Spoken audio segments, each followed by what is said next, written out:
أعوذ بالله من الشيطان الرجيم بسم الله الرحمن الرحيم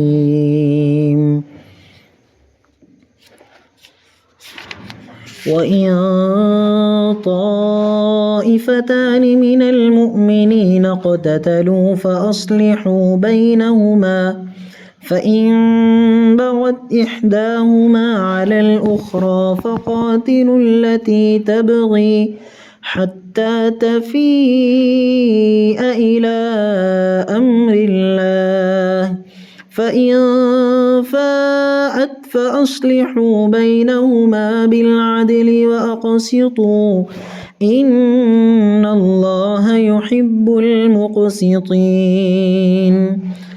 إنما المؤمنون إخوة فأصلحوا بين أخويكم واتقوا الله لعلكم ترحمون صدق اللہ العظیم۔ عزیز دوستوں اور بزرگوں، سورہ حجرات کی 9ویں آیت کریمہ آپ کے سامنے تلاوت کی۔ اس آیت کریمہ میں اللہ رب العزت بندوں سے یہ کہنا چاہتے ہیں کہ اگر دو گروہ کے درمیان آپس میں جھگڑا ہو جائے تو اس جھگڑے کو ختم کر کے ان کے درمیان صلح کرا دو۔ ترجمہ یہ ہے وَإِن طَائِفَتَانِ مِنَ الْمُؤْمِنِينَ اقْتَتَلُوا، کہ اگر مسلمانوں کے دو گروہ کے درمیان آپس میں جھگڑا ہو جائے فَأَصْلِحُوا بَيْنَهُمَا، تو تم ان دونوں گروہ کے درمیان صلح کرا دو۔ فَإِن بَغَتْ إِحْدَاهُمَا عَلَى الْأُخْرَى، پس اگر ان میں سے ایک دوسرے پر چڑھائی کرے فَقَاتِلُوا الَّتِي تَبْغِي، تو تم لڑو ان لوگوں سے جو چڑھائی کر رہے ہیں، حَتَّى تَفِيءَ إِلَى أَمْرِ اللَّهِ، یہاں تک کہ وہ اللہ کے حکم کی طرف لوٹ آوے۔ فَإِن فَاءَتْ، پس اگر وہ لوٹ آئے، فَأَصْلِحُوا بَيْنَهُمَا بِالْعَدْلِ وَأَقْسِطُوا، تو تم ان کے درمیان عدل کے ذریعے سے صلح کراؤ اور انصاف کرو۔ ان اللہ یحب المقسطین، اللہ تبارک و تعالی انصاف کرنے والوں کو پسند کرتا ہے۔ آگے اللہ رب العزت فرماتے ہیں انما المؤمنون اخوہ، کہ تمام مومنین آپس میں بھائی بھائی ہیں۔ فاصلحوا بین اخویکم، پس تم اپنے بھائیوں کے درمیان صلح کراؤ۔ واتقوا اللہ، اللہ سے ڈرو۔ لعلکم ترحمون، ہو سکتا ہے اللہ تم پر رحم کر دے۔ اس آیت کریمہ کے کئی شان نزول ہیں، کئی شان نزول کے متعلق کئی واقعات ہیں، بہت سے واقعات ہیں کہ اس واقعے کے تحت یہ آیت کریمہ اتری، اس واقعے کے تحت یہ آیت کریمہ اتری۔ ہم یہاں پر یہ گمان کر لیں کہ کسی بھی واقعے کے تحت یہ آیت کریمہ اتری ہو، ایک واقعے کے تحت اتر گئی، اور دوسرے بہت سے واقعات ہیں جن میں بھی ہو بہو ایسا ہی حکم جاری فرمانے کا کہا گیا ہے، تو وہی شان نزول، وہی واقعے کو اس آیت کریمہ کا شان نزول بعض لوگوں نے مان لیا۔ دیکھیے، بعض مفسرین نے لکھا ہے کہ اس آیت کریمہ کا شان نزول یہ ہے کہ حدیث شریف میں آتا ہے کہ ایک مرتبہ اللہ کے رسول صلی اللہ علیہ وسلم عبداللہ ابن ابی کے پاس گئے، منافقوں کا سردار تھا، ان کے پاس گئے اور آپ صلی اللہ علیہ وسلم گدھے پر سوار تھے۔ تو جیسے ہی پہنچے تو کیا کہنے لگا؟ الیک عنی، الیک عنی، مجھ سے دور رہو۔ کیوں دور رہو بھائی؟ تو کہنے لگا کہ تمہارے گدھے کی بو مجھے تکلیف دیتی ہے، تمہارے گدھے کے اندر سے جو بو نکل رہی ہے وہ مجھے تکلیف دے رہی ہے۔ اسی پر ایک صحابی کو غصہ آیا، فوراً کہنے لگے کہ حضور صلی اللہ علیہ وسلم کے گدھے کی بو تیری بو سے زیادہ بہتر ہے۔ تو اس پر ان کے درمیان آپس میں جھگڑے ہونے لگے۔ منافق کا کیا حال رہتا تھا کہ وہ اپنے آپ کو مومن دکھاتے تھے اور اندر سے کفر کو چھپائے ہوئے رہتے تھے، تو یہ ان کا حال تھا۔ تو اس وقت بہت لڑائی ہونے لگی، مار پیٹ ہونے لگی۔ تو اس پر اللہ کے رسول صلی اللہ علیہ وسلم نے ان دونوں کے جھگڑوں کو ختم کیا اور ان کے درمیان صلح کرا دی۔ اور اسی طرح قبیلہ اوس اور خزرج، مدینہ کے بہت بڑے بڑے قبیلے ہیں، تو ان کے درمیان بھی سالوں سے جنگ چلی آ رہی تھی، ذرا ذرا سی بات پر لڑائی جھگڑے شروع ہو جاتے تھے، ذرا ذرا سی بات پر قتال شروع ہو جاتے تھے، مار پیٹ شروع ہو جاتی تھی۔ تو جیسے اللہ کے رسول صلی اللہ علیہ وسلم مدینہ منورہ پہنچے تو اللہ کے رسول صلی اللہ علیہ وسلم نے ان کے جھگڑوں کو ختم کر دیا، اور ختم کر کے ان کو آپس میں بھائی بھائی بنا دیا۔ کیسا بھائی چارہ تھا ان کے درمیان، ہم حیات الصحابہ اٹھا کر دیکھ لیں کہ کیسے وہ لوگ بھائی بھائی مل کر رہتے تھے۔ اس طرح ان کے درمیان آپس میں اللہ کے رسول صلی اللہ علیہ وسلم نے صلح کرا دی۔ تو یہاں پر ایک بات ہے، وَإِن طَائِفَتَانِ مِنَ الْمُؤْمِنِينَ اقْتَتَلُوا، مومنوں میں سے اگر دو گروہ جھگڑنے لگے، فَأَصْلِحُوا بَيْنَهُمَا، تو جھگڑنے لگے تو صرف صلح کرا دینا ہے۔ علامہ تھانوی رحمۃ اللہ علیہ نے خلاصے تفسیر میں لکھا ہے فَأَصْلِحُوا بَيْنَهُمَا، جھگڑے کی بنیاد کو ختم کر دو، جھگڑے کی بنیاد کو ختم کر کے ان کے درمیان صلح کراؤ۔ بہت سی جگہ ایسا ہوتا ہے کہ دو گروہ آپس میں لڑ رہے ہیں، لڑتے لڑتے بعض لوگ آئے، ان کے جھگڑوں کو انہوں نے رفع دفع کر دیا، ختم کر دیا، لیکن کچھ دیر کے بعد یا کچھ دنوں کے بعد، کچھ گھنٹوں کے بعد واپس سے وہی بات پر جھگڑا ہو جاتا ہے۔ وجہ کیا ہوتی ہے کہ جھگڑے کی بنیاد کو ختم نہیں کریں۔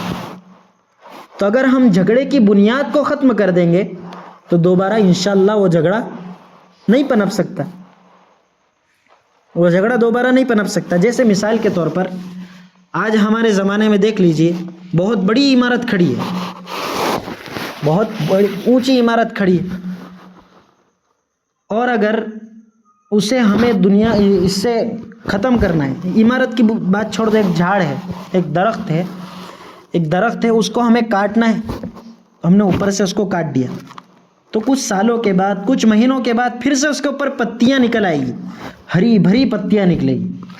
لیکن اگر کسی انسان نے کیا کیا، جڑ ہی سے اس کو اکھاڑ دیا تو دوسری مرتبہ وہ پیڑ اگی نہیں پائے گا، وہ جگہ چٹیل میدان ہو جائے گی۔ اسی طرح ہمیں بھی جھگڑے کی بنیاد کو ختم کرنا ہے۔ اگر جھگڑے کی بنیاد ختم ہو گئی تو دوبارہ وہ جھگڑا نہیں پنپ سکتا۔ دیکھیے اسی کو اللہ تبارک و تعالیٰ قرآن کریم میں بیان فرما رہے۔ آگے کیا فرما رہے؟ فَإِن بَغَتْ إِحْدَاهُمَا عَلَى الْأُخْرَى، فَإِن بَغَتْ إِحْدَاهُمَا عَلَى الْأُخْرَى، پس ان دونوں گروہ میں سے ایک گروہ دوسرے کے اوپر لڑائی کرے، دوسرے سے واپس سے جھگڑا شروع کر دے۔ کیا ہو رہا ہے کہ دو گروہ جھگڑ رہے تھے، اب ان دونوں کے درمیان صلح کرانے گئے تو ایک نے تو بات مان لی، لیکن ایک بات نہیں مان رہا ہے، بلکہ کیا کر رہا ہے، جھگڑا کرنے لگ رہا ہے۔ اس کی آواز ہم نے ایک گروہ کی آواز پست کر دی، وہ ٹھنڈا ہو گیا، لیکن دوسرا گروہ کیا کر رہا ہے، نہیں مجھے تو بدلہ چاہیے، مجھے تو بدلہ چاہیے، اس طرح کہنے لگے۔ تو کیا حکم اس کے بارے میں؟ فَإِن بَغَتْ إِحْدَاهُمَا عَلَى الْأُخْرَى، پس ان دونوں میں سے ایک گروہ دوسرے کے اوپر چڑھائی کرے، دوسرے سے لڑائی کرے، فَقَاتِلُوا الَّتِي تَبْغِي، تو تم جھگڑنے والے گروہ سے لڑائی کرو، جھگڑنے والے گروہ کے ساتھ لڑائی کرو، تاکہ وہ اللہ کے حکم کی طرف کیا ہے، حتی تفیء الی امر اللہ، یہاں تک کہ وہ اللہ تبارک و تعالیٰ کے حکم کی طرف لوٹ آوے۔ اب پوچھیں گے کہ اللہ تبارک و تعالیٰ کا حکم کیا ہے؟ اللہ تبارک و تعالیٰ کا حکم یہی ہے جو اوپر بیان کیا گیا کہ دو گروہ آپس میں لڑے تو کیا کرنا ہے، صلح کرا دینی ہے، جھگڑے کی بنیاد کو ختم کر کے صلح کرا دینی ہے، یعنی وہ جھگڑا ختم کر کے اللہ تبارک و تعالیٰ کا جو حکم ہے کہ صلح کر لو، اس صلح کی طرف لوٹ آوے، تب تک ان سے کیا کرنی ہے، لڑائی کرنی ہے۔ آگے کیا کہا؟ فَإِن فَاءَتْ فَأَصْلِحُوا بَيْنَهُمَا بِالْعَدْلِ وَأَقْسِطُوا، اوپر تو کیا بتایا گیا کہ ایک گروہ تو ہم نے خاموش کر دیا، لیکن دوسرا گروہ کیا کر رہا ہے، پھر بھی جھگڑ رہا ہے، تو اس کے ساتھ قتال کرنا ہے، اس کے ساتھ ہمیں لڑائی کرنی ہے۔ بس لڑائی کرتے کرتے اگر وہ مان گیا کہ چلو بھائی میں بھی مان جاتا ہوں، تو اس کا کیا حکم ہے؟ فَإِن فَاءَتْ، بس اگر وہ بھی مان گیا، وہ بھی اللہ کے حکم کی طرف لوٹ آیا، فَأَصْلِحُوا بَيْنَهُمَا، تو ان کے درمیان صلح کرا دو۔ دیکھیے ایک بات یہاں پر نقطے کی ہے، ایک گروہ تو دوسرے کے ساتھ جھگڑ رہا ہے، جھگڑتے جھگڑتے اس کے ساتھ قتال کرنے کا حکم ہے، پھر ہم نے اس سے قتال کرنا شروع کیا تو وہ بھی مان گیا کہ نہیں میں بھی صلح کر لیتا ہوں، وہ بھی ٹھنڈا ہو گیا۔ لیکن کیا فرما رہے ہیں آگے اور فَأَصْلِحُوا بَيْنَهُمَا، پھر بھی ان کے درمیان صلح کراؤ۔ دونوں گروہ ٹھنڈے تو پڑ گئے، لیکن دونوں کے دل صاف نہیں ہوئے تو دونوں گروہ کے دلوں کو صاف کرنا ہے ہم. تو اس کے لیے کیا فرمایا گیا؟ فَأَصْلِحُوا بَيْنَهُمَا، ان کے درمیان صلح کرو. آگے ایک قید لگا دی، بالعدل، انصاف کے ساتھ. ایک گروہ لڑ رہا ہے، دوسرا گروہ بھی لڑ رہا ہے، دونوں کے درمیان صلح کرا رہے. تو صلح کرانے کی صورت میں کہیں ایسا نہ ہو کہ ہم صلح کراتے کراتے ایک گروہ کے دل کو ٹھیس پہنچا دے اور دوسرے گروہ کے حق میں بات کر دے. تو ہمیں کیا کرنا ہے کہ دونوں گروہ کے درمیان ایسی انصاف کی بات کرنی ہے کہ دونوں گروہ میں سے کسی بھی گروہ کے دل کو ٹھیس نہ پہنچے. انصاف کے ساتھ ان کے درمیان صلح کرانی. وَأَقْسِطُوا، اور انصاف کرو. ان اللہ یحب المقسطین، اور اللہ تبارک و تعالی انصاف کرنے والوں کو پسند کرتا ہے. یہاں پر ایک تفسیر ربانی میں ایک بات لکھی ہے کہ ہمیں ایک ایسی سوسائٹی قائم کرنی چاہیے. اس آیت کریمہ سے یہ مطلب نکلتا ہے کہ ہمیں کوئی ایسی سوسائٹی قائم کرنی چاہیے کہ جہاں پر ایک ایسا آدمی ہو جس کی ہر شخص بات مانتا ہو. ایک اپنی حکومت، ایک سوسائٹی ہے، اس میں ایک آدمی ایسا ہے جس کی ہر شخص بات مان رہا ہے. تو کیا ہوگا؟ جو اپنے تو اپنے، پرائے بھی جھگڑا کرنے سے ہچکچائیں گے. کیوں؟ یہاں پر ایک پوری حکومت قائم ہے. یہاں پر ایک پوری حکومت قائم ہے. اگر ہم نے دوسروں سے جھگڑا کیا تو ہمارا معاملہ کہاں جائے گا؟ ہمارا معاملہ کورٹ میں جائے گا. کورٹ کون ہے؟ ہمارا وہ بڑا آدمی جس کو ہم نے متعین کر لیا ہے، وہی ہمارا بادشاہ سمجھ لو. تو ایسی ایک سوسائٹی قائم کرنی چاہیے کہ ہماری اس سوسائٹی میں کوئی ایک ایسا بڑا آدمی ہو جس کی ہر شخص بات مانتا ہو. اور ایسا دو گروہ میں آپس میں جھگڑا ہو جائے تو وہ آدمی جائے اور ان کے درمیان آپس میں صلح کرائے. دوسری بات یہ ہے کہ اگر مان لو ایسی سوسائٹی ہمارے پاس نہیں ہے، آج کے زمانے میں ہمارے پاس ایسی سوسائٹی نہیں ہے، لیکن اس دن میں بیٹھا تھا تو مجھے کسی نے بتایا، حافظ عابد صاحب، کہ سورت میں ایک سوسائٹی ایسی ہے، زبردست سوسائٹی ہے، کہ وہاں پر کوئی اپنی مرضی کا نہیں کر سکتا ہے. سوسائٹی کی جو اصول ہے، اصولوں کے مطابق چلنا پڑتا ہے. تو وہاں پر ایک مرتبہ بارات آ گئی اور وہ کیا پٹاخے وغیرہ پھوڑنے لگے. تو انہیں امام صاحب نے ان کو منع بھی کیا کہ مت پڑھو، ہماری سوسائٹی کے اصولوں کے خلاف ہے. تو انہوں نے نہیں مانا. تو اس پر پوری سوسائٹی والوں نے ان کا رد کیا، ان سے لڑائی جھگڑے کیے کہ تم اس کو بند کرو اور باہر نکل جاؤ. تو اس طرح ہماری ایک سوسائٹی قائم ہونی چاہیے. مان لو اگر ایسی سوسائٹی ہمارے پاس نہیں ہے، یہ بات چل رہی تھی، ہمارے پاس ایسی سوسائٹی نہیں ہے، تو ہمیں کیا کرنا ہے؟ تو ہر مسلمان پر یہ ضروری ہے کہ ایسے جھگڑوں کو وہ ختم کرے. ایسے جھگڑوں کو کیا کرے؟ ختم کرے.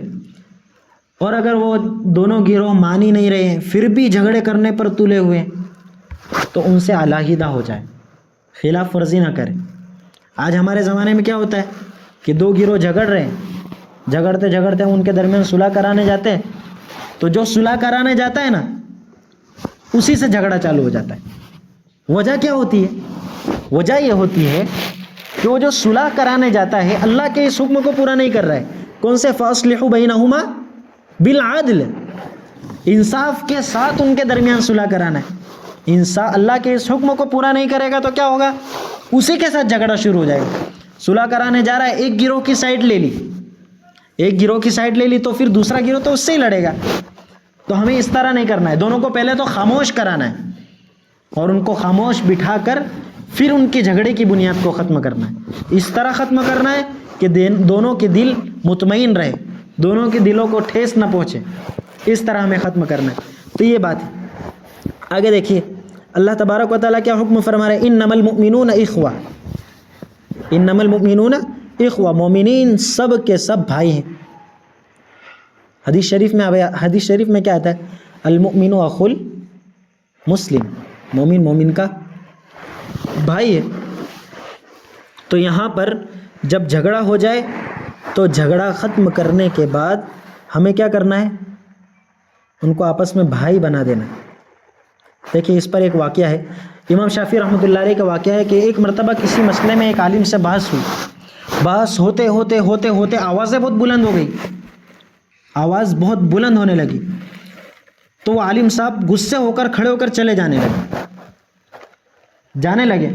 تو امام شافعی رحمۃ اللہ علیہ نے ان کا ہاتھ پکڑ لیا اور کیا فرمایا کہ ایسا نہیں ہو سکتا کہ ہم آپس میں بھائی بھائی بن کر ملاقات کر لیں اور جھگڑے کو ختم کر دیں. تو اس طرح انہوں نے اس جھگڑے کو ختم کر دیا.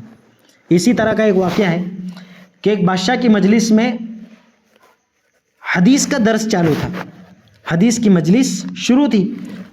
ایک عالم کچھ حدیث بول رہا ہے، دوسرا کچھ بول رہا ہے، تیسرا کچھ بول رہا ہے. ایک شخص نے ایک حدیث سنائی تو دوسرے عالم نے فوراً ان کا رد کر دیا کہ یہ کون سی کتاب میں حدیث لکھی ہے، ہمیں بتائیے کون سی کتاب میں حدیث لکھی ہے، ہم نے تو کبھی نہیں پڑھا. تو وہ شخص کہنے لگا نہیں یہ حدیث ہے اور یہ اللہ کے رسول صلی اللہ علیہ وسلم ہی کی حدیث ہے. تو عالم مان ہی نہیں رہے تھے، جھگڑنے لگے. کیا کرنے لگے؟ جھگڑنے لگے. تو بادشاہ کی مجلس میں ایک عقل مند وزیر تھا، کیا کہنے لگا کہ عالم صاحب ایک بات بتلائیے کہ رسول اللہ صلی اللہ علیہ وسلم کی تمام احادیث آپ کو زبانی یاد ہے؟ تو کہنے لگے نہیں. پھر پوچھا تو یہ بتائیے کہ اللہ کے رسول صلی اللہ علیہ وسلم کی آدھی حدیثیں تو یاد ہوگی؟ تو عالم صاحب نے کہا جی یہ ہو سکتا ہے کہ اللہ کے رسول صلی اللہ علیہ وسلم کی احادیث مبارکہ میں سے آدھی احادیث مجھے یاد ہے. تو وزیر نے کہا تو آپ یہی سمجھ لو کہ جو آدھی حدیثیں آپ کو نہیں یاد ہے انہی میں سے یہ حدیث ہوگی. تو اس طرح وہ جھگڑا ختم ہو گیا. کس طرح انہوں نے جھگڑے کی بنیاد کو ختم کیا. دیکھیے نہیں یہ بھی حدیث ہوگی، میں کتاب لا کے نکال کے دکھاتا ہوں، دیکھیے یہ حدیث ہے. تو کیا ہوگا؟ واپس سے جھگڑا شروع ہو جائے گا. انہوں نے کس طرح جھگڑے کو ختم کر دیا. آپ مان لیجئے کہ آپ کو یہ حدیث نہیں یاد ہے تو یہ حدیث میں تو وہ بھی سمجھ گئے نہیں بھائی میرے نظر سے یہ حدیث نہیں گزری ہوگی. تو اس طرح انہوں نے جھگڑے کو ختم کیا. دیکھیے آگے بتا رہے انما المؤمنون اخوہ کہ تمام کے تمام مومن بھائی بھائی ہیں، یہ روحانی بھی بھائی ہیں اور جسمانی بھی بھائی بھائی ہیں. فاصلحوا بین اخویکم پس تم اپنے بھائیوں کے درمیان آپس میں صلح کراؤ. یہاں پر ایک لفظ استعمال کیا گیا ہے اپنے بھائیوں کے درمیان. کس کے درمیان؟ اپنے بھائیوں کے درمیان. دیکھیے گھر میں اگر کبھی جھگڑا ہو جاتا ہے تو گھر میں جھگڑا ہو جائے دو بھائیوں کے درمیان تو ہم کیا کرتے ہیں؟ ایک سے دشمنی مول لیتے؟ نہیں، دونوں کے درمیان اچھے سے فیصلہ کرتے کہ دونوں بھائی کے دل آپس میں مل جائے، دونوں بھائی کے جھگڑے ختم ہو جائے. کبھی میراث کا جھگڑا ہوتا ہے، کبھی مال تقسیم کرنے کا جھگڑا ہوتا ہے، کبھی کھانے پینے کے اوپر سے جھگڑا ہوتا ہے، کبھی بچوں کے اوپر سے جھگڑا ہوتا ہے. تو جھگڑا ہونے کی وجہ سے ایسا ہو جاتا ہے کہ دونوں بھائی کھلے دشمن ہو جاتے نہیں. جہاں تک کوشش یہ ہوتی ہے تیسرے بھائی کی کہ ان کے درمیان صلح کرا دے، ماں باپ کی کہ ان کے درمیان صلح کرا دے اور میرے بیٹے دونوں کس طرح مل جائے. تیسرا بھائی کیا سوچتا ہے؟ میرے دونوں بھائی کس طرح مل جائے. تو یہ سوچتا ہے نا. تو تمام مسلمان آپس میں بھائی ہیں تو ہمیں ان کے بارے میں بھی اسی طرح سوچنا ہے. اگر کسی کے لیے ہمارے دل میں کچھ کڑن ہے، نفرت ہے، تو اس نفرت کو ختم کر کے اس وقت بھی انصاف کے ساتھ فیصلہ کرنا. ایسا نہیں ہے کہ فلاں شخص کے ساتھ میری دشمنی چل رہی، فلاں شخص کے ساتھ میرے دل ملتے نہیں ہیں. ہوتا ہے کچھ کبھی کبھی کہ بعض انسان کے بعض لوگوں کے ساتھ دل ملتے نہیں ہیں، تو اس دل نہ ملنے کی وجہ سے ان کے درمیان ناانصافی کرنا یہ نہیں، بلکہ ان کے درمیان بھی انصاف کے ساتھ فیصلہ کرنا. اس وقت ہمارا امتحان ہے کہ ہم اللہ کے اس حکم کو پورا کر رہے ہیں نہیں کر رہے ہیں. اگر دونوں کے دل آپس میں مل ہی رہے تو انصاف کے ساتھ ہی فیصلہ کرے گا انشاءاللہ. لیکن اگر نہیں مل رہے تو انصاف کے ساتھ فیصلہ کرتا ہے کہ نہیں کرتا ہے، وہ ہمیں اس وقت پہچاننا ہے. اس وقت اللہ ہمارا امتحان لیتا ہے. تو ہم اس وقت امتحان میں کامیاب ہو رہے نہیں ہو رہے یہ ہمیں دیکھنا ہے اور ہمیں ہر وقت انصاف کے ساتھ فیصلہ کرنا ہے. واتقوا اللہ، کیا کرنا ہے؟ دیکھو اللہ فرما رہے واتقوا اللہ، اور تم اللہ سے ڈرو، لعلکم ترحمون، اللہ تبارک و تعالیٰ تم پر رحم کریں گے. اللہ سے ڈریں گے تو اللہ رحم کریں گے. ڈرنا دیکھو ہر جگہ آیا ہے واتقوا اللہ واتقوا اللہ یا ایھا الذین آمنوا اتقوا اللہ اعدت للمتقین. ہر جگہ اللہ سے ڈرو، اللہ سے ڈرو، اللہ سے ڈرو، لیکن ہر جگہ الگ الگ مطلب ہوتے ہیں. یہاں پر اللہ سے ڈرنے کا مطلب کیا ہے کہ اپنے بھائیوں کے درمیان جب تم صلح کراؤ تو صلح کراتے وقت اللہ سے ڈرو، اللہ کے حکم کو سامنے رکھتے ہوئے ان کے درمیان فیصلہ کرو. کہیں ایسا نہ ہو کہ ہمارے اس فیصلے کی وجہ سے ہم اللہ کو ناراض کر بیٹھے. سمجھ میں آ رہی بات؟ کہیں ایسا نہ ہو کہ ہمارے اس فیصلے کی وجہ سے ہم اللہ کو ناراض کر بیٹھیں. اس لیے ہمیں چاہیے کہ ہم بھی ایسے معاملات میں اللہ سے ڈریں تاکہ اللہ تبارک و تعالی ہم سب پر رحم فرمائے. اللہ تبارک و تعالی کہنے سننے سے زیادہ عمل کرنے کی توفیق عطا فرمائے. وآخر دعوانا ان الحمد للہ رب العالمین.